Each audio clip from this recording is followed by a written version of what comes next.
নমস্কার সবাইকে। বিধি পাঠশালা ইউটিউব চ্যানেলে সবাইকে অনেক অনেক স্বাগত।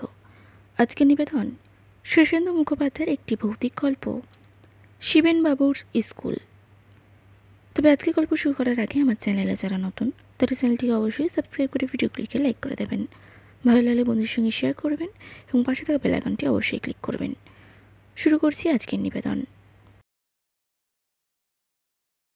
সকালে বেড়াতে বেরিয়ে মহেন্দ্রবাবু একটা ভাঙা পরিত্যক্ত স্কুল বাড়ি দেখে দাঁড়িয়ে পড়লেন।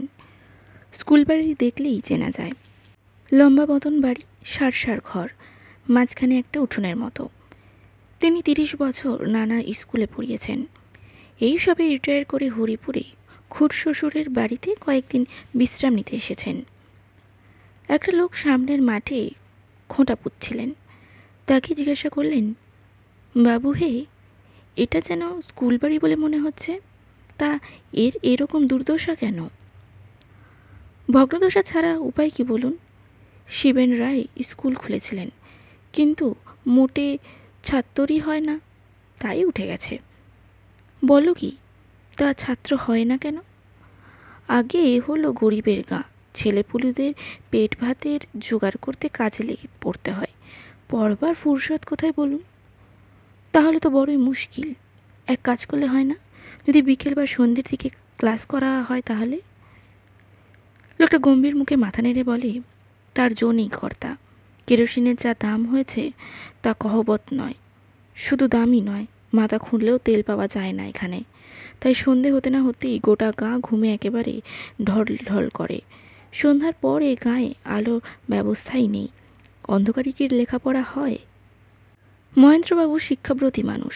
শিক্ষা জিনিসটা মানুষের জীবনে কত প্রয়োজন তা তিনি ভালোই জানেন। তাই বললেন, কিন্তু বাপু হে, শিক্ষার তো একটা দাম আছে।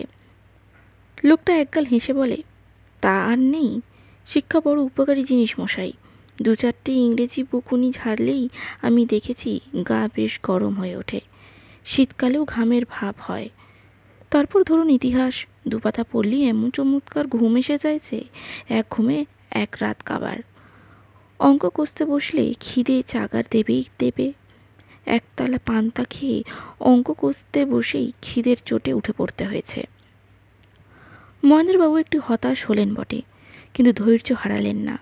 বললেন, তা বাপু, স্কুলটা চালু করার একটা ব্যবস্থা করা যায় না? লোকটা কাচুমাচু মুখে বললেন, শিবেনবাবু পটল তুলেছেন, তার ছেলেমেয়েরা ব্যবসা বাণিজ্য নিয়ে ভারী ব্যস্ত। স্কুলের পেছনে যে টাকা ঢালবে কে? ছাত্রও নেই। তাই তো বড় সমস্যায় পড়া গেল দেখছি। মহেন্দ্রবাবুর খুড়শ্বশুর 5 কড়ি সমাদদার বললেন, শিবেনবাবুর স্কুলের কথা বলছো নাকি বাবাজি? ও তো এখন সাপখোপের আটটা। শিবেনবাবু ভালো ভেবে স্কুল তৈরি করলেন বটে, কিন্তু চালাতেন পারলেন কই? আর এ গাঁয়ের লোকের লেখাপড়া শেখার গরজও নেই। শুনেছি শিবেনবাবুর ছেলেরা স্কুলের বাড়িতে গুদাম ঘর বানাবে।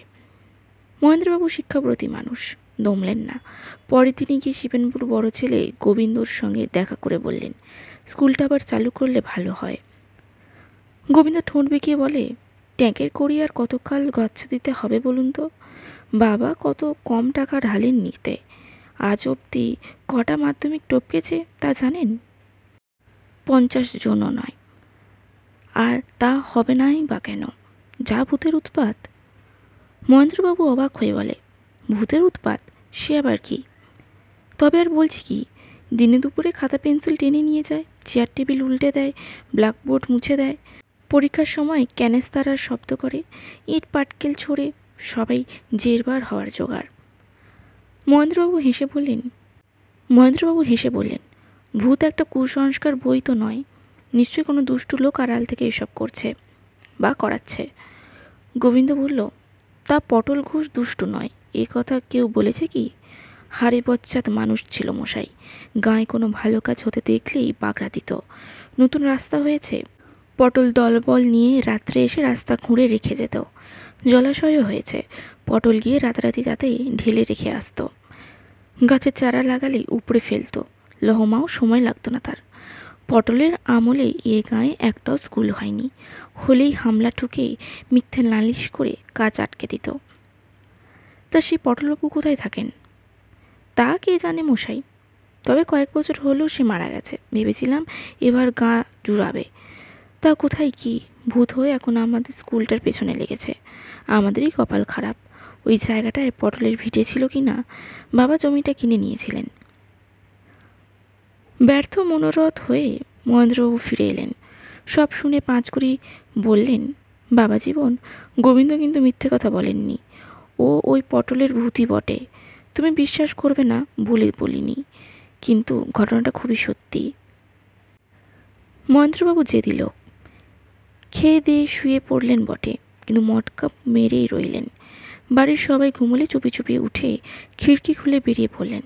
তারপর সোজা এসে পুরো স্কুলটার দিকে ঢুকে পড়লেন। ভূতের মোকাবিলা এখনও করেননি বলে মহেন্দ্রবাবু ঠিক বুঝতে পারছিলেন না এমতো অবস্থায় কী করা উচিত। তবে তার অসম্ভব সাহস, বুদ্ধিও বড় কম নয়।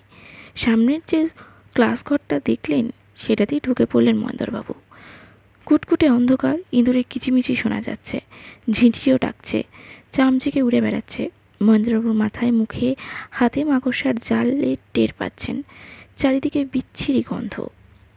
মহেন্দ্রবাবুর গলা খাঁকড়ি দিয়ে খুব গম্ভীরভাবে ডাকলেন, পটলবাবু। কেউ জবাব দিল না। পটলবাবু শুনতে পাচ্ছেন? কোনো শব্দ নেই। পটলবাবু, আমি হলাম মহেন্দ্র মাস্টার। বহু গাধা ঠেঙিয়ে মানুষ করে দিয়েছি, বুঝলেন। অন্ধকারে হঠাৎ সামনের একটা সাদা মতো কী যেন দেখা গেল। না, কোনো মূর্তি টুর্তি নয়, খানিকটা কুয়াশার মতন ব্যাপার। কিন্তু হঠাৎ একটা খ্যাঁকানো গলায় কে যেন বলে উঠল, কে রে? কার এত বুকের পাটা যে রাত পিটিতে টাকাটাকি করছিস? বললুম তো, মহেন্দ্র মাস্টার, গাধা পিটিয়ে মানুষ বানাই। তা মরতে এখানে কেন? আর কোনো জায়গা নেই? এই জায়গাই আমার পছন্দ। আজ থেকে রোজ নিশুতি রাত্রে এসে আমি আপনাকে লেখাপড়া শেখাবো। লেখাপড়া? আমাকে? যে আজ্ঞে। আপনার কথা শুনে মনে হলো আপনার ভেতরের এক অবিদ্যার বাস। তাকে তাড়াতে হলে বিদ্যার দরকার।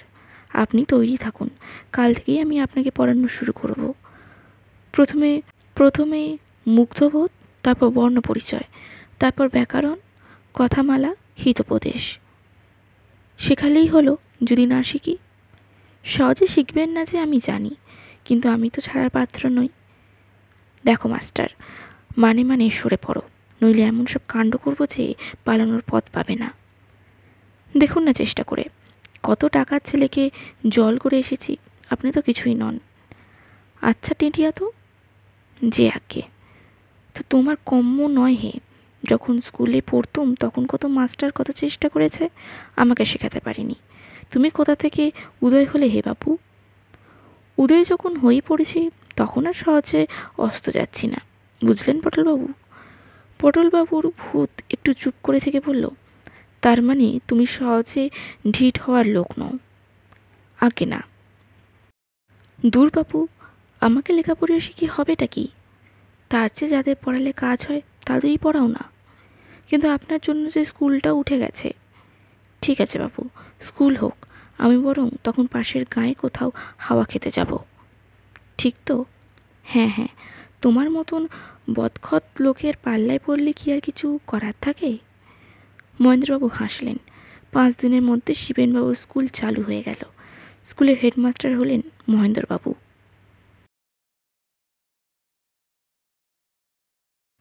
আজকের গল্পটি কেমন লাগলো কমেন্টে অবশ্যই জানাবেন। ভালো লাগলে লাইক করবেন, বন্ধুদের সঙ্গে শেয়ার করবেন এবং পাশে থাকা বেল আইকনটি অবশ্যই ক্লিক করবেন। নমস্কার।